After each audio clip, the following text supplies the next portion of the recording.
Hello दोस्तों, स्वागत है आपका हमारे यूट्यूब चैनल स्टॉक एनालिसिस में। आज हम बात करेंगे वीरगो ग्लोबल लिमिटेड की फंडामेंटल एनालिसिस। इस वीडियो में हम जानेंगे कि यह कंपनी कैसे काम करती है, इसके फाइनेंशियल कैसे हैं और यह निवेश के लिए कितनी सही है। और अगर आप स्टॉक्स में दिलचस्पी रखते हैं तो इस वीडियो को अंत तक जरूर देखें। सबसे पहले इसका फंडामेंटल देखेंगे।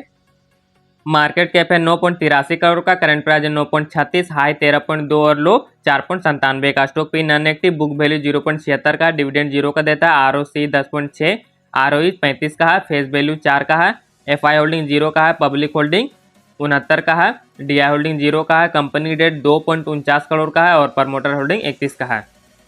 Company overview. सबसे पहले जानते हैं वीरगो ग्लोबल लिमिटेड के बारे में। यह कंपनी आईटी और टेलीकॉम सेक्टर में सेवाएं प्रदान करती है। इसके प्रमुख बिजनेस हैं सॉफ्टवेयर डेवलपमेंट, नेटवर्क सॉल्यूशन और आईटी कंसल्टेंसी। वीरगो ग्लोबल का क्लाइंट्स बेस काफ़ी विविध है, जो इसे एक मजबूत मार्केट पोजीशन देता है। हालांकि यह कंपनी मिड साइज कैटेगरी में आती है, इसे बड़े खिलाड़ियों में कंपटीशन का सामना करना पड़ता है। Financial analysis. अब बात करते हैं कंपनी के फाइनेंशियल की। कंपनी के रेवेन्यू ग्रोथ हाल के सालों में स्थिर रहा है। इसका मतलब है कि कंपनी अपने कारोबारी को बनाए रखने में सफल रही है, लेकिन इसमें बहुत तेजी विकास नहीं हो रहा है। कंपनी का प्रॉफिट मार्जिन देखने लायक है, जो इसे थोड़ी मजबूत देता है। हालांकि इसकी डेट टू इक्विटी रेशियो को देखते हुए हम ध्यान रखना होगा कि कंपनी ज़्यादा कर्ज ना हो, ताकि भविष्य में वित्त जोखिम कम हो। रिटर्न ऑन इक्विटी, आरओई और अर्निंग पर शेयर ईपीएस की महत्वपूर्ण मापदंड है। वीरगो ग्लोबल का आरओई ठीक ठाक है, लेकिन इसमें सुधार की गुंजाइश है। Market position and competition. Virgo global का मुख्य फोकस आईटी और टेलीकॉम सेक्टर में।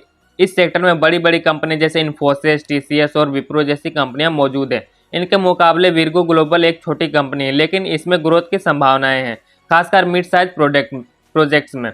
यह कंपनी छोटे और मंझोले कारोबार के लिए एक अहम सेवा प्रदान कर सकती है, लेकिन बड़ी कंपनियों को इसे चुनौतियों का सामना करना पड़ सकता है। Future project. अब जानते हैं कंपनी के भविष्य के अवसरों के बारे में। वीरगो ग्लोबल संभावनाएं सीधे तौर पर आईटी सेक्टर की ग्रोथ से जुड़ी हुई है, जैसे डिजिटल ट्रांसफॉर्मेशन बढ़ेगा, आईटी सेवाओं में मांग बढ़ेगी। इसके अलावा टेलीकॉम सेक्टर में 5G क्लाउड कंप्यूटिंग की बढ़ती डिमांड कंपनी के लिए एक अच्छा अवसर है। हालांकि कंपनी को अपने कंपटीशन से आगे निकलने के लिए तकनीकी इनोवेशन और बेहतर सेवाएं देने की जरूरत होगी। इन्वॉल्व। अब बात करते हैं कंपनी में निवेश से जुड़े जोखिम की। Competition risk. जैसे कि हमने पहले ही कहा, बड़ी कंपनियां से मुकाबला करना वीरगो ग्लोबल के लिए एक चुनौती हो सकता है। Financial risk. अगर कंपनी का कर्ज बढ़ता है तो यह कंपनी के लिए बड़ा जोखिम बन सकता है।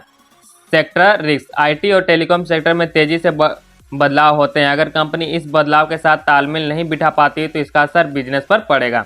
दोस्तों, वीरगो ग्लोबल लिमिटेड एक उभरती हुई कंपनी है, जिसके पास आईटी और टेलीकॉम सेक्टर में संभावनाएं हैं, लेकिन इस कंपनी में निवेश करते वक्त आपको इसके रिस्क फैक्टर को ध्यान में रखना होगा। अगर आप जोखिम लेने के लिए तैयार हो, इसके कंपनी के फ्यूचर ग्रोथ पर विश्वास करते हैं, तो आपके इस पोर्टफोलियो में जोड़ सकते हैं, लेकिन हमेशा की तरह निवेश से पहले खुद से रिसर्च जरूर करें।